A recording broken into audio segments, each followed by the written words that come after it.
Selamat pagi dan shalom untuk seluruh jemaat GMI Kanan Medan Selatan. Bagaimana kabar kita semua? Saya berharap kita dalam keadaan baik dan tetap semangat menjalani hidup ini. Sebentar kita akan mendengarkan renungan pagi firman Tuhan. Sebelum itu kita bersatu di dalam doa.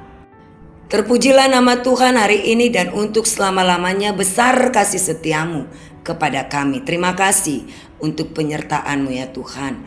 Kami akan mendengarkan renungan. Biarlah Tuhan Engkau yang memberkati kami dan mengarahkan kami kepada jalan kebenaran-Mu. Di dalam nama Yesus kami berdoa. Amin. Firman Tuhan yang menjadi renungan pada hari ini Rabu 27 Mei 2026 tertulis di dalam kitab Injil Yohanes pasal 7 ayat ke-37 sampai 39. Saya mengangkat ataupun saya mengambil dalam ayat yang ke-38. Siapa yang percaya kepadaku, seperti yang dikatakan oleh kitab suci, dari dalam hatinya akan mengalir sungai-sungai air hidup. Amin. Tema kita untuk renungan pagi firman Tuhan pada hari ini yaitu identitas rohani. Jemaat yang diberkati Tuhan, terkadang dalam hidup ini kita mungkin pernah jatuh dalam titik terendah, merasa kekosongan batin atau seperti kehausan rohani. Dan ini mengingatkan kita bahwa Yesus adalah satu-satunya sumber kepuasan sejati. Ketika kita datang kepadanya dengan segala kehausan rohani, Ia memberikan air hidup, yaitu Roh Kudus. Roh Kudus ini tidak hanya memuaskan dahaga kita, tetapi juga memampukan kita menjadi saluran berkat yang mengalirkan kasih dan kebenaran bagi sesama. Ketika kita mengalirkan kasih dan kebenaran bagi sesama, itulah yang menampakkan identitas rohani kita sebagai orang yang percaya yang mengikut Tuhan Yesus. Dalam Injil Yohanes pasal 7 ayat 38, siapa yang percaya kepadaku, seperti yang dikatakan oleh kitab suci, dari dalam hatinya akan mengalir sungai-sungai air hidup. Ayat ini adalah teguran Yesus mengenai identitas rohani. Tindakan dan perkataan kita merupakan cerminan dari siapa yang kita dengar dan ikuti di dalam hidup ini. Yang kita dengar dan kita ikuti hanyalah firman Allah di dalam Yesus Kristus. Adapun beberapa poin dalam renungan ini adalah: 1. Sumber perkataan dan tindakan. Yesus menegaskan bahwa segala sesuatu yang Ia katakan dan lakukan itu berasal dari relasinya yang intim dengan Allah Bapa. Ia tidak hidup atau berbicara berdasarkan keinginannya sendiri, melainkan sepenuhnya selaras dengan kehendak Bapa. Sebaliknya, orang-orang Farisi yang berdebat dengannya terjebak dalam keinginan duniawi yang bertentangan dengan kebenaran. Begitu juga dengan kita, kadang keegoisan kita, kemunafikan dan lain-lain sering terjadi yang mengikat kita sehingga perkataan dan tindakan kita tidak lagi selaras dengan keinginan Tuhan. 2. Siapa Bapa kita yang sesungguhnya? Di ayat ini Yesus menelanjangi sifat rohani pendengarnya.